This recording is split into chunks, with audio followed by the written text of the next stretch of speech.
বন্ধুরা, চলে এলাম আবার একটা বেড়ানোর গল্প নিয়ে। আজকে আমরা কলকাতার কাছাকাছি এই শীতের দুপুরে একটু যাই, ঘুরে আসি। আমরা যাব ব্যারাকপুর। ব্যারাকপুর গঙ্গা তীরবর্তী একটা অতি পুরাতন শহর। শিয়ালদা থেকে Naihati local, Barrackpore local, Gede local, বিভিন্ন ধরনের ট্রেনে করে আমরা যেতে পারি। চলেছি নৈহাটি লোকাল করে, লোকাল ট্রেনে বাইক চালাতাম। পৌঁছে গেলাম ব্যারাকপুর। ব্যারাকপুর স্টেশনে আমরা ট্রেন ঢুকছি। অনেক বহু পুরনো দিনের স্টেশনে মঙ্গল পাণ্ডে যে কাহিনী সেই কথিত রয়েছে।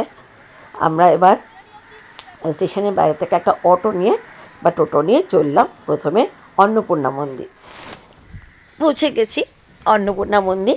এই অন্নপূর্ণা মন্দির একমাত্র এখানেই রয়েছে, দক্ষিণেশ্বরের মন্দিরের একদম আদলে মেইন মন্দিরটা, আর পাশে রয়েছে 6টা শিব মন্দির। এখানে রানী রাসমণির যে ছোট কন্যা জগদম্বা, তিনি এই মন্দিরটা প্রতিষ্ঠা করেছিলেন। মানে মথুরবাবু এবং এই জগদম্বা দেবী, তিনি মিলে এই মন্দিরটা প্রতিষ্ঠা করেন। অন্নপূর্ণা মন্দির, ব্যারাকপুর। খুব ভালো লাগছে। পিছনে এই শিব মন্দির, তার পিছন দিয়ে গঙ্গা, আর এইদিকে মায়ের মন্দির, এই গঙ্গা কল্পতরু মায়ের মন্দির। খুব ভালো লাগছে, পরিবেশটা খুব সুন্দর। আর পিছন দিয়ে, একদম পিছন দিয়ে গঙ্গা বয়ে যাচ্ছে। এইদিকে সব শিব মন্দিরগুলো রয়েছে পরপর পরপর। সত্যি খুব ভালো।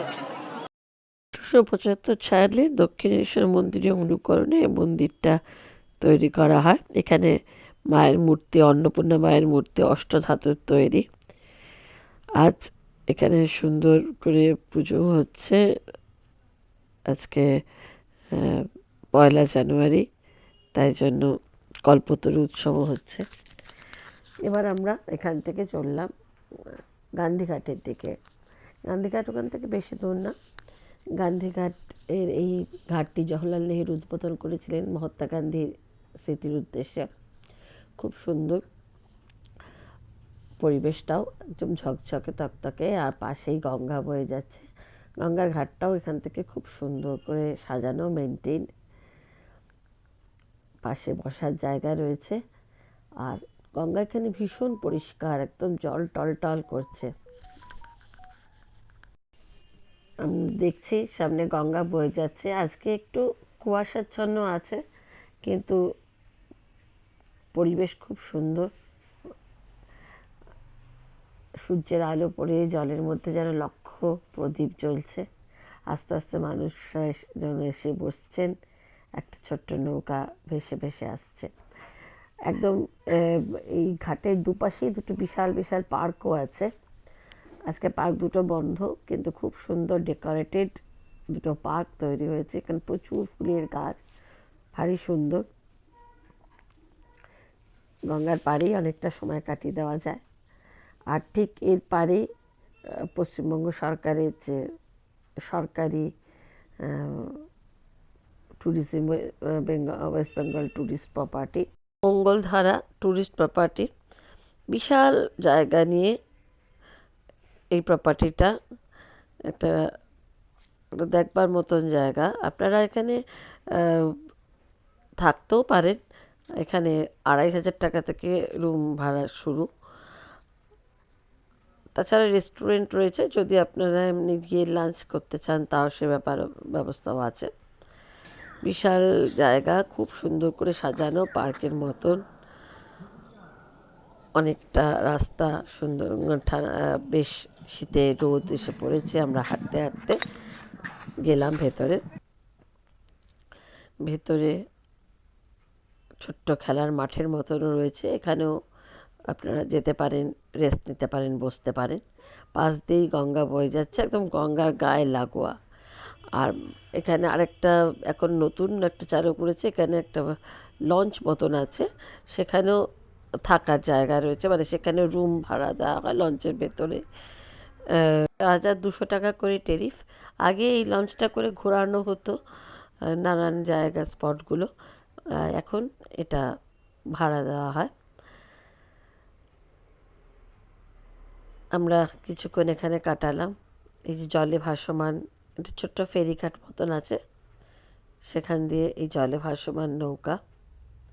আর এটা সোজা, এই রাস্তাটা সোজা চলে যাচ্ছে সামনের দিকে গঙ্গার পাড়ে, পাড় ধরে রাস্তা, রেস্টুরেন্ট আছে, সেখানে বসে খাও আর গঙ্গার সৌন্দর্য দেখো।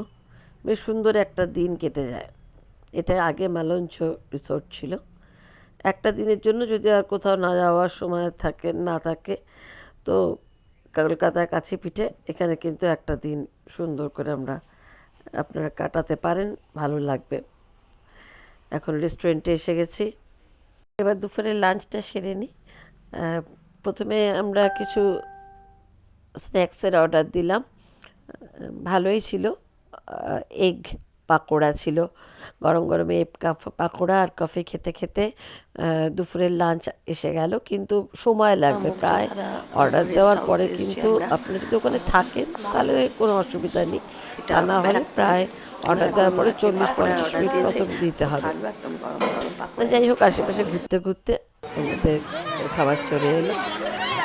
এবার আমরা এখান থেকে চলে এলাম মঙ্গল পাণ্ডে পার্ক। মঙ্গল পাণ্ডে পার্ক ওখান থেকে বেশ অনেকটাই দূর ক্যান্টনমেন্টের ভেতর দিয়ে আর্মি এটা ব্যারাকের মঙ্গল ভেতর পাণ্ডে দিয়ে পার্ক, যেতে হবে। ব্যারাকপুরের ওই কিন্তু পিছনে আমরা অরিজিনালি মঙ্গল পাণ্ডের ছবি নাম দেখতে আছে, পাচ্ছি। কিন্তু এখানে মঙ্গল এখানে পাণ্ডে তার ফাঁসি হয়েছিল। ফাঁসি হয়েছিল। সিপাহী তবে বিদ্রোহের প্রথম শহীদ সেভাবে আমরা জানি মঙ্গল কোনো পাণ্ডে। লিখিত কিন্তু ডকুমেন্ট তাকে কিন্তু পার্কে নেই। যেখানে হত্যা করা শোনা যায় হয়েছে ওটা ক্যান্টনমেন্টের দিকে ব্যারিকেড করা, হয়েছে। সেটা আলাদা একদম, মানে পারমিট নেই ঢোকার। এই পার্কটাতেই আমরা ভেবেছিলাম এখানেই হয়তো হবে, কিন্তু এখানে তার স্মৃতি বিজড়িত বলতে শুধু একটা মূর্তি আছে, একটা কামান টাইপের আছে, আর কিছুই নেই। গঙ্গার পাড়ে একটা পার্ক, শিশুদের চিলড্রেন পার্কও আছে। তবে আমার তো মানে মনে হয় না এখানে 50 টাকা এন্ট্রি ফি দিয়ে এখানে ঢোকার কোনো ব্যাপার আছে। তার থেকে গান্ধীঘাটটা অনেক সুন্দর। যাই হোক, যদি ঘুরতে আসেন দেখে যেতে পারেন। এছাড়াও আছে চার্চ আছে, আরও কিছু মন্দির আছে, কার্জন পার্ক, লেডি কার্জনের সমাধি আছে, এগুলো দেখে যেতে পারেন। এগুলো দেখে আমরা চললাম এবার স্টেশনের দিকে। স্টেশনের পাশেই বিখ্যাত দাদা বৌদির হোটেল, সেখানেও লাঞ্চ সেরে নিতে পারেন। এবার শিয়ালদার পথে, কলকাতার পথে আবার দেখা হবে নতুন গল্প নিয়ে।